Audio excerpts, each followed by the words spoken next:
आश्रम के सभी बच्चे जब दूसरे कामों में लगे होते थे तो एक बच्चा एक कोने में बैठा चुपचाप अपने आप में खोया रहता था। वो अक्सर किसी से ज़्यादा बात नहीं करता था। आश्रम की सभी जिम्मेदारियां पूरी करने के बाद जहां सभी बच्चे पूरे दिन की घटनाओं की चर्चा करने लगते, वहीं पर वो शांत रहने वाला बच्चा एक बरगद के पेड़ के नीचे बैठकर ध्यान करने लगता। सभी बच्चों को आश्चर्य होता था क्योंकि उसका कोई दोस्त नहीं था। वो अक्सर आश्रम में अकेला ही घूमता रहता था। ये देखकर उसके गुरु को बड़ी प्रसन्नता होती थी। उसे लगता था कि कोई तो है आश्रम में जो मौन यानी कि चुप रहने की ताकत को समझता है, उसके महत्व को समझता है। आश्रम के बारे में जब भी कोई ज़रूरी निर्णय लेना होता वो उसकी राय ज़रूर लिया करते थे। लेकिन यही बात गुरुजी के एक दूसरे शिष्य को बड़ी खटकती थी। वो गुरुजी का प्रिय शिष्य बनना चाहता था, इसीलिए वो गुरुजी के सामने दूसरे बच्चों के कामों में कुछ न कुछ कमियां निकालता रहता था, जिससे गुरुजी उसे महान समझने लग जाएं। अक्सर वो अपनी जिम्मेदारियां पूरी तरह से निभाने का दिखावा भी करता, चाहे उससे कोई सलाह ना भी मांगे, लेकिन फिर भी वो उन्हें अपनी सलाह देता रहता था। वो बहुत वाचाल शिष्य था और आश्रम के दूसरे सभी बच्चों में बहुत प्रसिद्ध भी था, क्योंकि वो सबसे हंसी मजाक करता रहता था, उनसे दिन भर बातें करता रहता था। इसीलिए उसकी सबसे दोस्ती हो गई थी। लेकिन जब आश्रम के गुरु उसकी राय ना लेकर दूसरे बच्चे की राय लेते थे तो ये बात उसे बड़ी खटकती थी। उसे ये लगता था कि वो उस दूसरे बच्चे से ज़्यादा बुद्धिमान है, लेकिन गुरुजी फिर भी उसकी तरफदारी करते हैं। ऐसा नहीं था कि गुरुजी को उस वाचाल शिष्य के स्वभाव के बारे में पता नहीं था, लेकिन गुरुजी उसे अपने तरीके से सीख देना चाहते थे ताकि उसकी ज़्यादा बोलने की आदत, दिखावा करने की आदत, दूसरों में कमियां निकालने की आदत हमेशा हमेशा के लिए ख़त्म हो जाए और वो मौन रहकर ध्यान की गहराइयों को छू पाए। असल में हर सच्चे गुरु की यही इच्छा होती है। वो किसी तरीके से उस वाचाल शिष्य को एहसास कराना चाहते थे कि चुप रहने से ही उस असीम सत्य को जाना जा सकता है। उस विराट का एहसास चुप होकर ही किया जा सकता है। एक दिन गुरुजी को एक तरीका सूझा।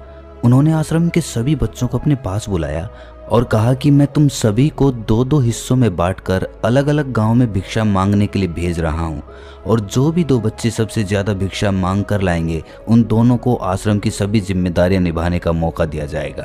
अपनी बात जारी रखते हुए गुरुजी ने बताया कि भिक्षा मांगने से हमारा अहंकार खत्म होता है, इसीलिए हर शिष्य पूरे मन से भिक्षा मांगे। कोई भी इस काम को औपचारिकता में ना ले, वरना तो वो अपने जीवन का बहुत बड़ा ज्ञान खो देंगे।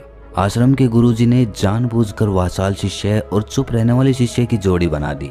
वाचाल शिष्य के मन में सिर्फ एक ही बात चल रही थी कि इस बार उसे मौका मिला है और इस बार वो गुरुजी को दिखा देगा कि वो चुप रहने वाले शिष्य से कितना ज्यादा प्रतिभावान है। दोनों शिष्यों ने आपस में अपनी सहमति से निर्णय लिया कि दोनों गांव के अलग अलग कोनों से भिक्षा मांगना शुरू करेंगे ताकि भिक्षा मांगने का काम जल्दी खत्म किया जा सके। चुप रहने वाला शिष्य हर द्वार पर जाकर अपने हाथ जोड़कर अपना भिक्षा का पात्र उनके सामने कर देता। उसके चेहरे पर एक सादगी और उसकी आंखों में एक एकांत होता था, जिससे भिक्षा देने वाले उसे भिक्षा देकर अपने आप को अनुग्रहित समझते थे। वहीं पर दूसरा वाचाल शिष्य हर द्वार पर जाकर उनको कुछ न कुछ ज्ञान देने लगता था, जिससे ज्यादातर लोग उसे बिना भिक्षा दिए ही लौटा देते थे। पूरे गांव में भिक्षा मांगकर जब दोनों गांव के बीच में मिले तो वाचाल शिष्य ने देखा कि चुप रहने वाले शिष्य के पास उससे दुगनी भिक्षा थी। ये देखकर उसे मन ही मन बहुत ठेस पहुंचा। लेकिन जब वो दोनों भिक्षा का सामान लेकर आश्रम की तरफ जा रहे थे तब वाचाल शिष्य को एक चालाकी सूझी। उसने चुप रहने वाले शिष्य से कहा कि हमें अपनी भिक्षा एक ही थैले में डाल लेनी चाहिए। गुरुजी ने हम दोनों को एक साथ भिक्षा लाने के लिए कहा था। चुप रहने वाले शिष्य ने बिना कुछ बोले अपनी सारी भिक्षा उसके थैले में डाल दी। वाचाल शिष्य मन ही मन बहुत खुश हो रहा था कि अब गुरुजी को ये पता नहीं चलेगा कि ज्यादा भिक्षा हम में से किसने मांगी। उसे लग रहा था कि गुरुजी मुझे इससे कम प्रतिभावान समझेंगे, इसीलिए उसने ये तरकीब लगाई। सभी शिष्यों के आने के बाद संध्या के समय जब सभी की भिक्षा तौली गई तो इन दोनों शिष्यों की भिक्षा सबसे ज्यादा निकली। गुरुजी ने इन दोनों का अभिवादन करते हुए आश्रम के सभी बच्चों के सामने उनकी पीठ थपथपाते हुए उन्हें मुबारकबाद दी और कहा कि मैं आश्रम का कार्यभार तुम दोनों को नहीं सौंप सकता, इससे आपसी मतभेद होने का खतरा रहता है। इसीलिए तुम दोनों में से जो ज्यादा भिक्षा लेकर आया है आश्रम की जिम्मेदारी उसे ही सौंपी जाएगी।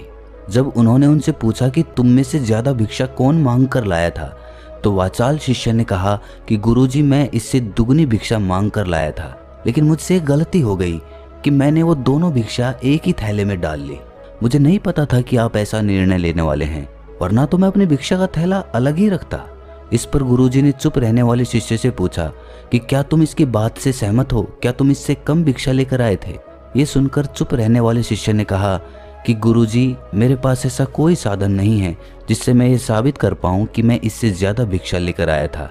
असल में ये उल्टा बोल रहा है। दुगनी भिक्षा मैं लेकर आया था, ये मुझसे आधी भिक्षा लेकर आया था और इसी ने ही मुझसे भिक्षा एक थैले में डालने की बात कही थी। आश्रम से कुछ दूरी पर एक पहाड़ी थी जिसके पीछे सूरज अभी अभी संध्या के समय ढल रहा था। गुरुजी को तो पता था कि सच कौन बोल रहा है, लेकिन बाकी बच्चों के सामने सच साबित करने के लिए उन्होंने उन दोनों से एक सवाल पूछा कि पीछे पहाड़ी पर तुम्हें क्या दिखाई दे रहा है?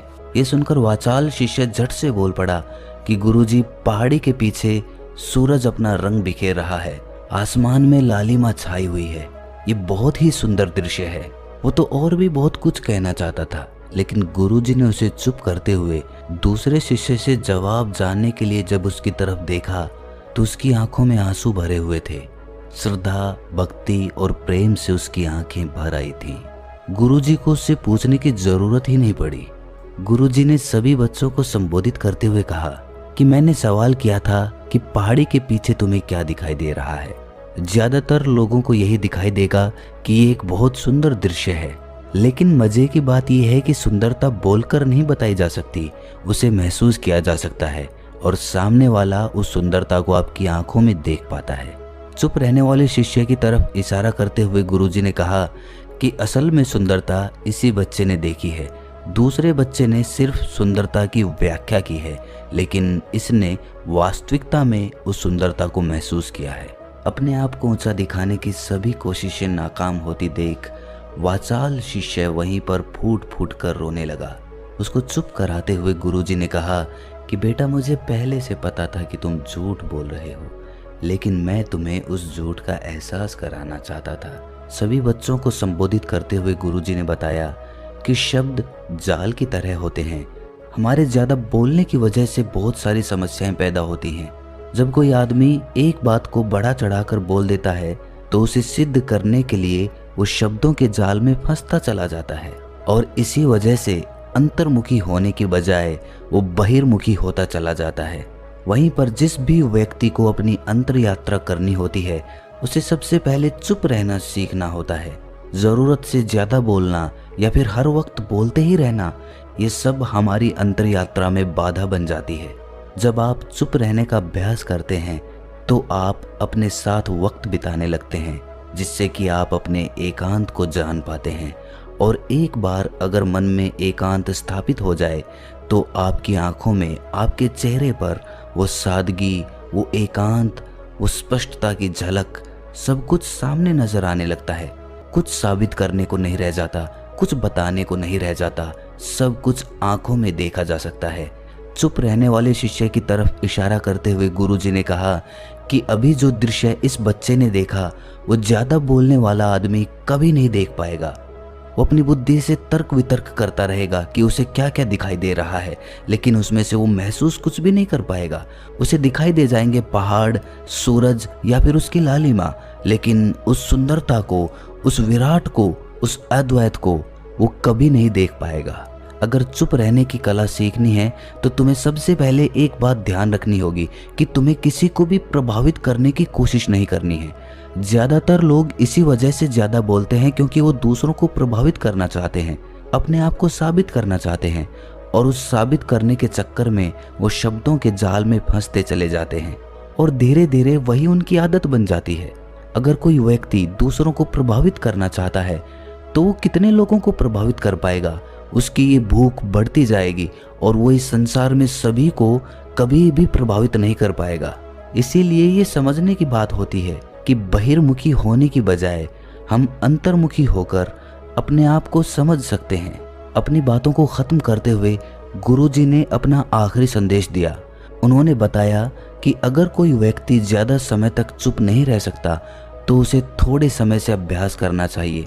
दृढ़ संकल्प लेकर किसी व्रत की भांति दिन में कुछ समय या फिर हफ्ते में कुछ समय या फिर एक दिन चुप रहने का अभ्यास ज़रूर किया जाना चाहिए। इससे हमारी चुप रहने की आदत धीरे धीरे खुद ब खुद पनपने लगती है, क्योंकि एक बार जब हम चुप रहने लगते हैं तो हमें चुप रहने का आनंद पता चल जाता है।